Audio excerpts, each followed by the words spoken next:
qu'il se passe quelque chose qui annonce peut-être un autre conflit, cette fois en Iran. L'Iran, qui a fait, rappelons-le, un pas important vers l'acquisition de la bombe atomique, on en avait parlé ici même il y a une quinzaine de jours. Eh bien, les États-Unis mettent carte sur table.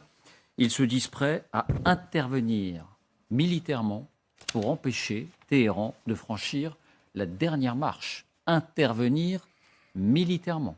Donc c'est peut-être, sinon une autre guerre, un autre conflit qui s'annonce. Voyons précisément qui a dit quoi et quels sont les faits. Voici les indispensables avec Justine Fraissinet. Bonsoir Justine. Bonsoir David, bonsoir à tous. Donc, qu'a dit Washington précisément ? Bien, c'est Robert Malley qui a fait cette déclaration fracassante. Robert Malley, 59 ans, c'est un diplomate américain et depuis l'élection de Joe Biden, c'est aussi l'envoyé spécial des États-Unis pour l'Iran. Alors que déclare-t-il ? Eh bien, il lance un avertissement. Si rien ne peut freiner Téhéran dans sa marche vers la bombe atomique, les États-Unis vont frapper. So we'll have the sanctions, we'll have the pressure, we'll have the diplomacy. If none of that works, the president has said, and as a last resort, he will agree to a military option, because if that's what it takes to stop Iran from acquiring a nuclear weapon, that's what will happen.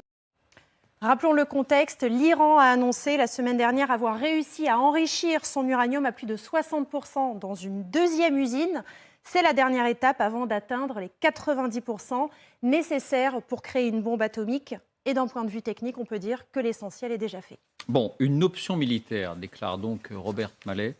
Qu'est-ce que cela signifie, une option militaire, Justine ? Eh bien, personne n'imagine réellement une opération de force spéciale. La seule option vraisemblable, ça serait de bombarder ces installations. Il faut rappeler d'ailleurs qu'en avril 2021, l'un des deux sites nucléaires en question, celui de Natanz, avait été bombardé, bombardement attribué à l'armée israélienne qui n'avait pas confirmé. Le gouvernement israélien a d'ailleurs toujours affirmé qu'il se tiendrait prêt, lui aussi, à empêcher militairement l'Iran d'acquérir la bombe. Mais la nouveauté, cette fois, c'est que les États-Unis se disent prêts à intervenir eux-mêmes. Alors, quel serait le scénario ? Eh bien, cela pourrait être une opération conjointe avec Israël. Les États-Unis utilisant, vous le voyez, leurs avions bombardiers depuis les 7 bases aériennes de la Jordanie. Et voilà ce qui rend ce scénario encore plus plausible. On apprend qu'Israël et Washington sont en ce moment même en train de se livrer à des exercices militaires conjoints et qu'ils sont même en train de simuler des frappes contre l'Iran et ses alliés. C'est l'armée israélienne qui a dévoilé cette série de photos. On voit notamment des avions furtifs israéliens F-35 et des F-15 américains voler en formation au-dessus d'Israël. Et l'armée israélienne ne s'en cache pas. Ces exercices sont un élément clé de la coopération stratégique croissante de nos deux armées en réponse aux préoccupations communes au Moyen-Orient, en particulier celles posées par l'Iran. Dernier point, Justine. Est-ce qu'il est si simple que ça, si facile que ça, de bombarder ces installations nucléaires iraniennes ? Eh bien, pas forcément. On le disait, l'Iran dispose de 2 sites d'enrichissement d'uranium, 2 usines.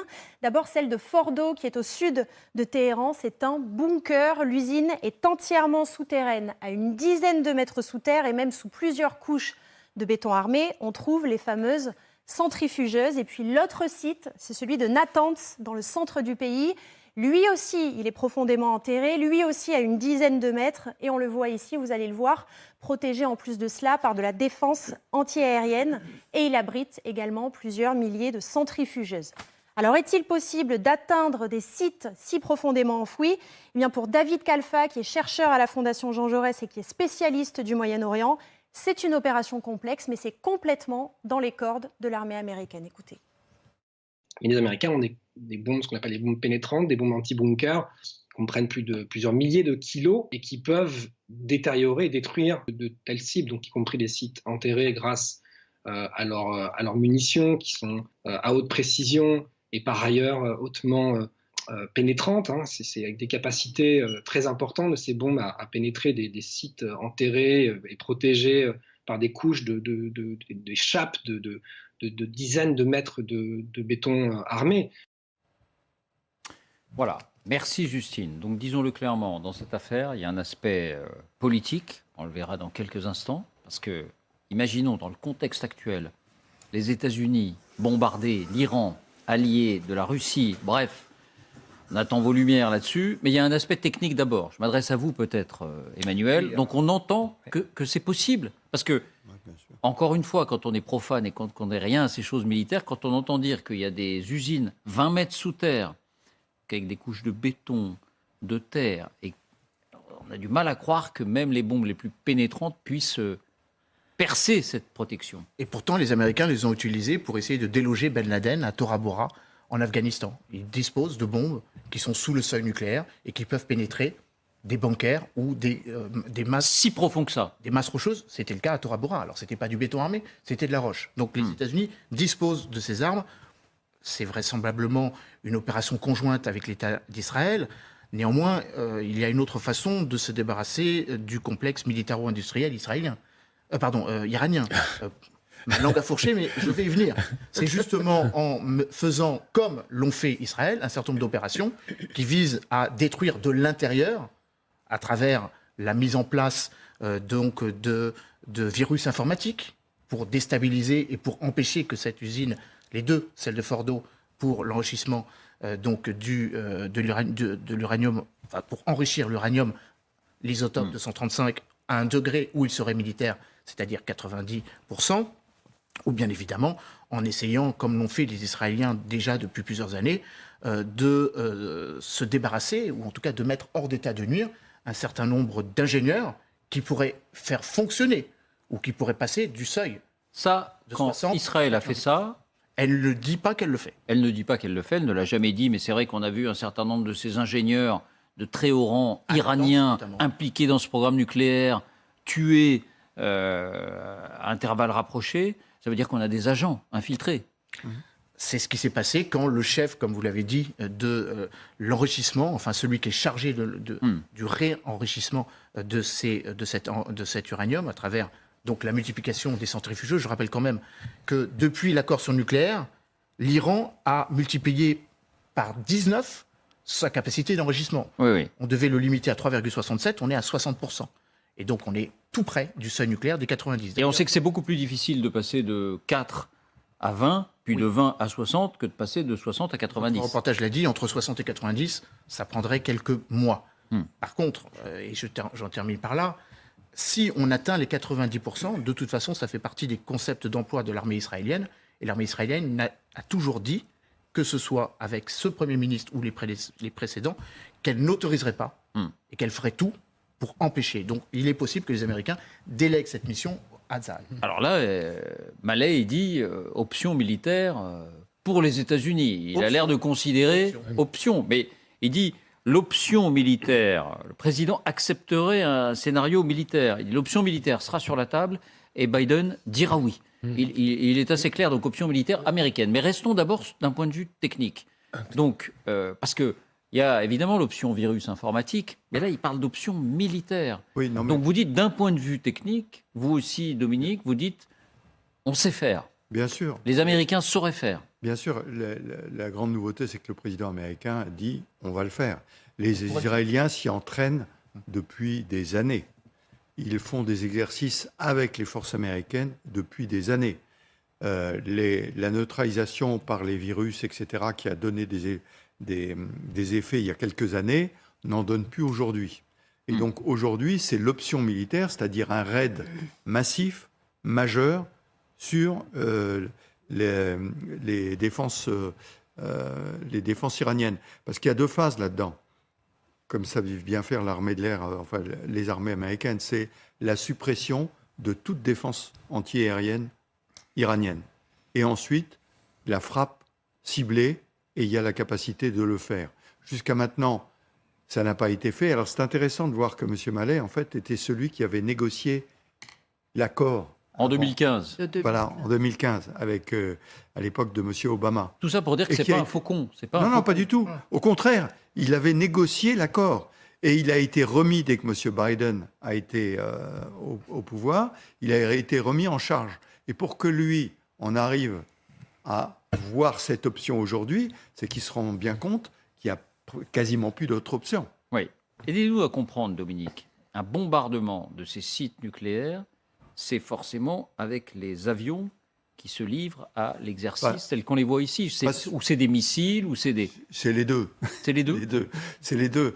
D'abord, la défense antiaérienne doit être complètement supprimée pour les rendre totalement vulnérables. Et après ça, utiliser l'armement le plus performant. Tout à l'heure, Manuel Dupuis citait à juste titre les opérations qu'il y avait eu en Afghanistan avec des bombes de très forte puissance qui devaient percer les montagnes et faire exploser tout ce qu'il y avait. Bon, ce type de bombe, par exemple, elle est envoyée par des avions.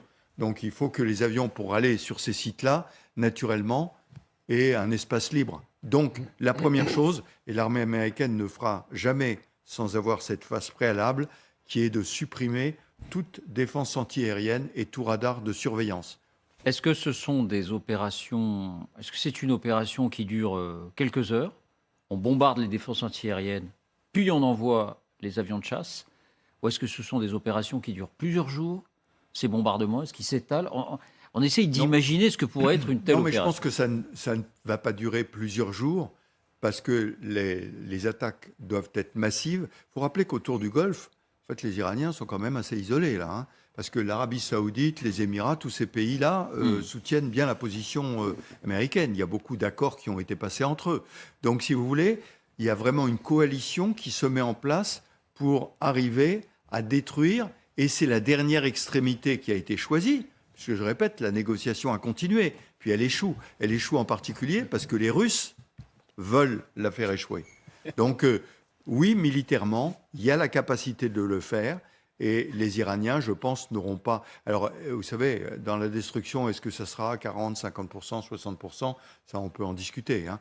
Mais il y a la capacité de le faire. Ouais. Bon, imaginons maintenant quelles répercussions aurait une intervention comme celle-là, politiquement et peut-être militairement. Si vous me permettez, d'abord, il faut rappeler une nouvelle fois que si on en est là, c'est de la faute des Américains. C'est eux qui sont sortis de l'accord sur le nucléaire, qui aurait peut-être... Donald Trump. Oui, mais c'est comme les Américains. Je veux dire, il y a une continuité de l'État, je suis désolé de le dire. C'est la réalité. Donc aujourd'hui, on n'en est quand même pas très loin d'une guerre. Tout ça parce que vous avez les Américains, le peuple américain, les citoyens américains ont démocratiquement élu un type qui a décidé de jouer le pire avec l'Iran. Et il était possible à ce moment-là que l'Iran bascule, non pas dans le camp des démocraties, mais en tous les cas, peut-être se développe et accepte d'abandonner ce développement de l'arme nucléaire. Aujourd'hui, alors. Et alors, pourquoi est-ce que cette menace, c'est une menace, attendez, on n'est pas encore l'option militaire, elle est agitée. Non, mais il dit on va tout faire Voilà. pour convaincre l'Iran de ne pas aller jusqu'au bout, et si on n'y arrive pas, on tapera. Alors, pourquoi est-ce que ils le disent maintenant?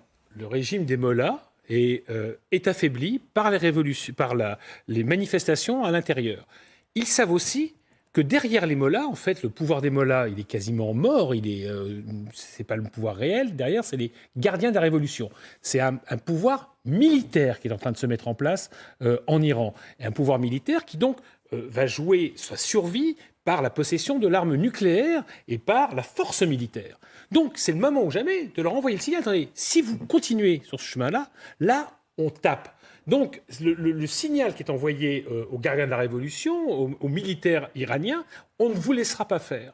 Et ils sont, comme le moment, c'est un moment de bascule du pouvoir où tout se joue, dire que la menace américaine, elle peut avoir, et c'est là aussi, c'est pour ça que c'est un jeu toujours dangereux, un double effet. Soit effectivement, ça accélère le mouvement révolutionnaire au sein de l'Iran, soit au contraire, ça ressoude la population iranienne autour de leurs dirigeants. D'où votre question de tout à l'heure, ça va durer plusieurs jours ou ça va durer quelques heures? Si ça dure plusieurs jours, ça s'appelle une guerre. Et c'est la guerre, elle est déclenchée. Et donc vous aurez sans doute les Iraniens qui vont se regrouper autour de leur leader, aussi infâme soit-il. Quelques heures, ça peut faire basculer, au contraire, toute l'opinion publique du côté des manifestants. Est-ce qu'on irait démocratie. vers une déflagration générale en cas d'intervention militaire américaine? Bon. Non. Vous pensez surtout ça. Non, pas côté Russie. Anne. Mais côté Russie, il va y avoir des réactions qui sont très fortes parce qu'il y a non pas une alliance, je ne parlerai pas d'une alliance dans ce cas-là, mais un partenariat entre la Russie et l'Iran, qui est d'ailleurs très ancien, et qui est très actuelle. On l'a vu en Syrie où il y a des forces iraniennes qui ont contribué à l'intervention de la Russie. On le voit aujourd'hui avec l'achat par la Russie de drones à l'Iran dont on a beaucoup parlé. Et donc, si une opération américaine de ce type a lieu, ne doutons pas qu'il y aura une formidable propagande russe qui va se déchaîner sur ces horribles Américains qui veulent se comporter comme les gendarmes du monde et tout régenter. Ceci étant, la Russie va être dans l'embarras parce que c'est très ambivalent la question pour elle. Au moment de la négociation de l'accord de 2015, les Russes avaient participé à ce P5, P6 qui a négocié l'accord et avait été un acteur très actif de ces négociations. En réalité, la Russie n'a pas plus intérêt que d'autres pays à ce que l'Iran devienne un pays nucléaire. Mais pour autant, il est exclu que la Russie applaudisse à une action de ce type américaine. Oui. Et enfin, dernier point qui, là aussi, va mettre la Russie dans l'embarras, si c'est une action américano-israélienne, Israël est aussi un partenaire de la Russie. Et donc, ça sera difficile à gérer. Et d'autant plus difficile à gérer qu'en Israël, rappelons qu'il y a quand même, grosso modo, un citoyen sur 9 qui vient de Russie ou d'Ukraine ou de l'ex-URSS, mais surtout de Russie. Et M. Poutine a dit 10 fois pour une que pour des questions de sécurité de ses compatriotes, eh bien, le sort d'Israël lui a intéressé directement. Donc tout ça, ce sont des intérêts mélangés et ça ne va pas être simple à gérer par la Russie. La question que je posais, risque de déflagration. Et deuxième question, comment l'Iran, elle est liée à la première, pourrait riposter? Alors, déflagration, sans doute pas. Ça a été évoqué autour du plateau. L'Iran est de plus en plus affaibli. L'Arabie saoudite et l'État d'Israël sont en train de se rapprocher, même si elle n'a pas reconnu encore l'État d'Israël et qu'elle n'a pas, comme les Émirats arabes unis ou l'État de Bahreïn, signé les accords d'Abraham qui, évidemment, les rapprochent singulièrement. Par contre, il y a un autre élément qui est indéniable. Ça a été évoqué précédemment. Il y a quand même un changement. Il y a eu un changement de régime en Iran. Il faut quand même il y a eu un changement de régime aux États-Unis. Donc c'est bien Donald Trump qui, en mai 2018... Un changement de président en Iran, vous voulez dire? Changement de régime.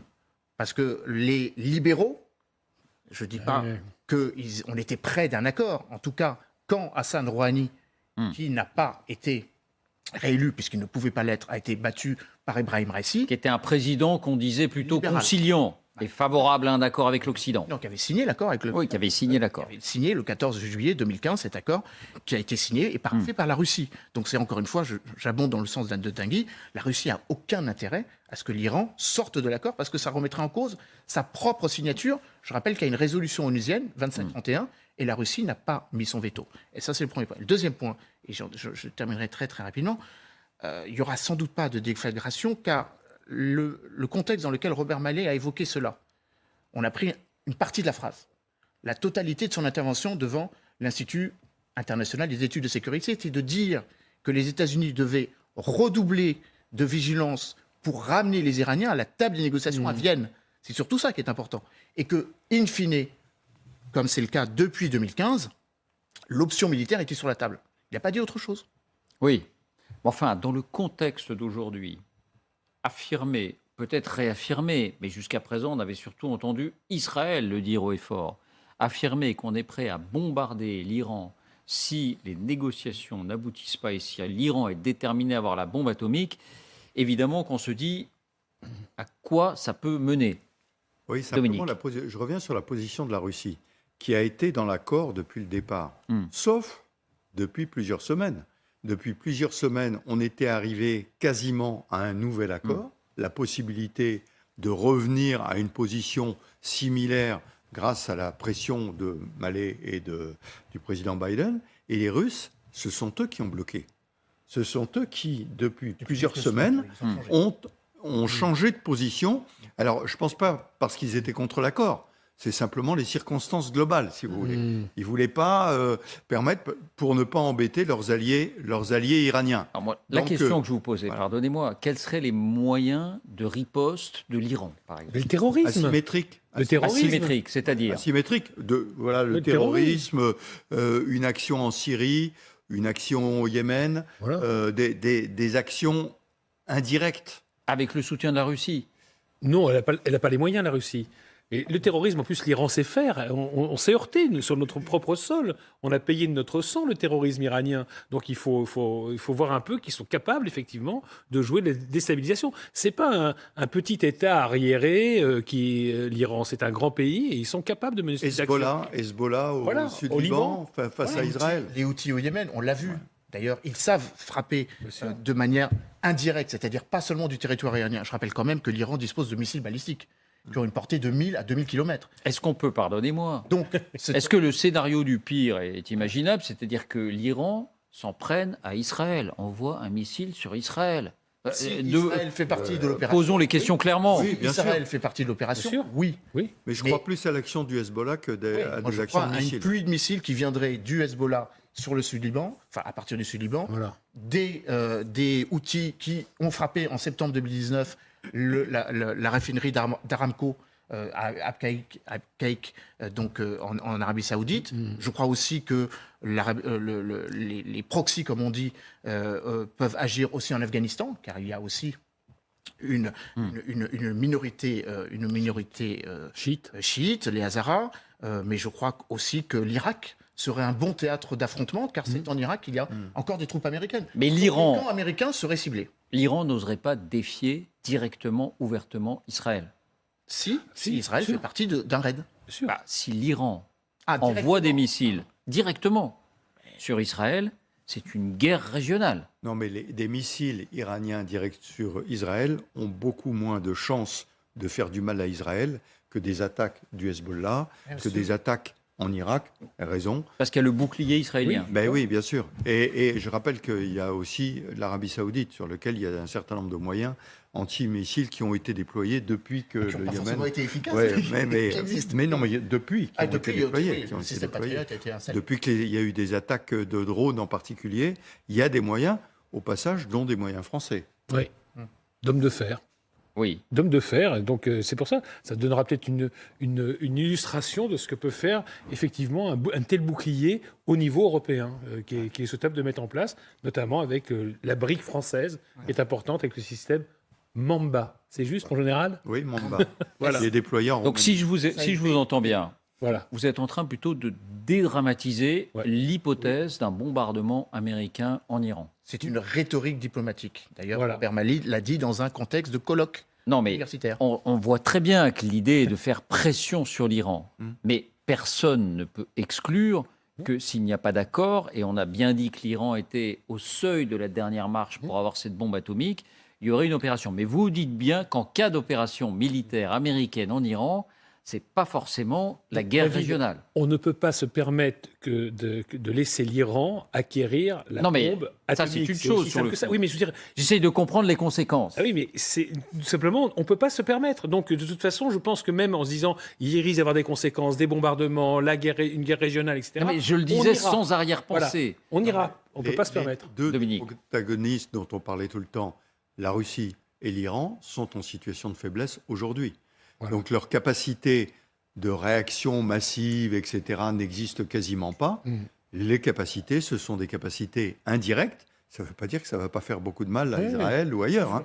Mais ce sont des capacités de réaction indirectes. Mais les capacités de réaction directe de l'Iran sont quand même limitées. Est-ce que vous pensez maintenant, puisqu'on aborde l'aspect, psychologique de cette affaire, que ça peut être en mesure de faire reculer l'Iran et de les faire temporiser?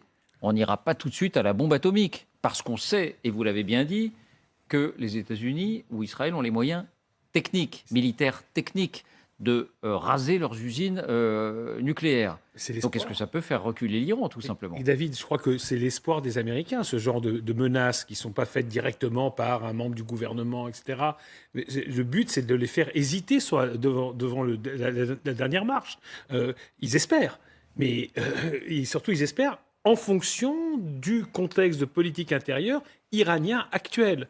Parce que l'Iran est fragile. Un Iran sûr de lui et dominateur, comme il était il y a quelques années, je ne suis pas sûr que ça les aurait beaucoup impressionnés. Mais- Aujourd'hui, les choses ont changé. Mais je pense, dans ce qui a été évoqué par Jean Quatremer tout à l'heure, il a parfaitement raison sur la méthode à utiliser. des frappes massives qui détruisent ces éléments-là concourent à la déstabilisation du régime en Iran.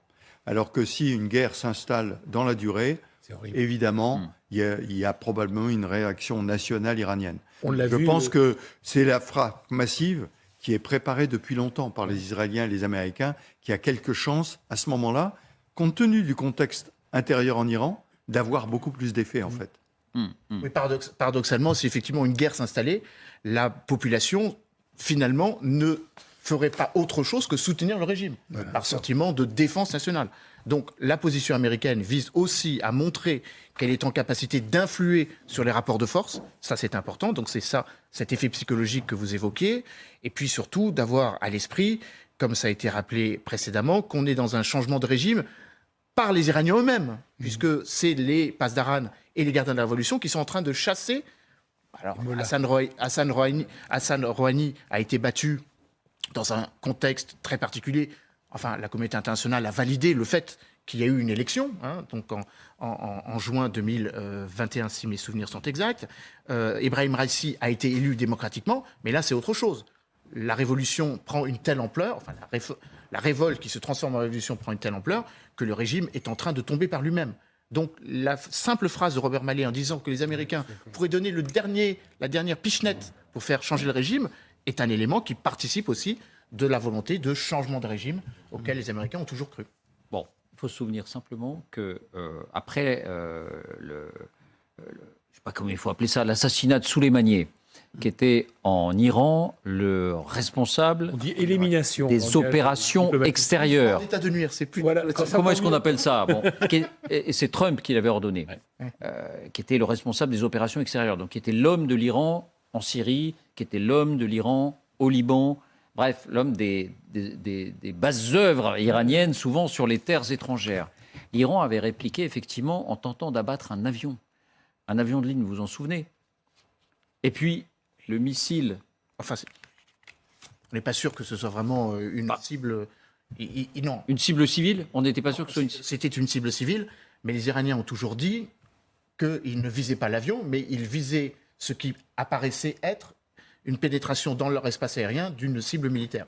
Mais ils ne visaient pas précisément. Bon. Mais, encore une fois... Et ils avaient raté leur coup, et finalement, ils avaient... Parce qu'ils ont abattu un drone américain. Ils avaient abattu un vol américain? Un drone. Un drone américain. Mais c'est un vol iranien, avec beaucoup d'Iraniens à bord et d'autres nationalités. Un vol qui venait d'Ukraine. Un vol qui... Ah oui. En plus. Alors, je ne sais pas si c'est... Oui, c'est ça, le vol qui venait d'Ukraine avec beaucoup d'Iraniens à bord. Et oui. Ils étaient... voilà, il y avait une grosse méprise. Bien, dans quelques instants, Emmanuel Macron et Joe Biden vont s'exprimer. Regardez à quoi ressemble une salle de presse à la Maison-Blanche à 2 minutes, nous dit-on, de l'arrivée des présidents français et américains. Le communiqué commun a déjà été pour partie publié. Les questions qui vont être abordées, l'Ukraine évidemment, et cette visite et cette conférence de presse s'inscrivent dans ce contexte évidemment. On attend que l'Occident réaffirme avec force son soutien à l'Ukraine. Joe Biden et Emmanuel Macron s'engagent à soutenir l'Ukraine aussi longtemps qu'il le faudra. Nous réaffirmons notre soutien continu et nous nous engageons à fournir une aide politique, sécuritaire, humanitaire, économique aussi longtemps qu'il le faudra. C'est à la hauteur de la situation, Anne? Oui, tout à fait, mais la question, tout à fait, et c'est tout à fait essentiel que ce soit dit aussi explicitement. Ceci étant, la question que tout le monde se pose, en tout cas beaucoup se posent, est de savoir si les États-Unis ou les Européens ne vont pas à un moment donné pousser Zelensky à entamer des négociations avec la Russie. Et c'est ça la grande question. Pour le moment, on ne voit pas du tout sur quelle base. Ben les voilà qui arrivent. Donc il va y avoir une courte intervention de chacun d'entre eux et puis les questions. Veuillez vous asseoir.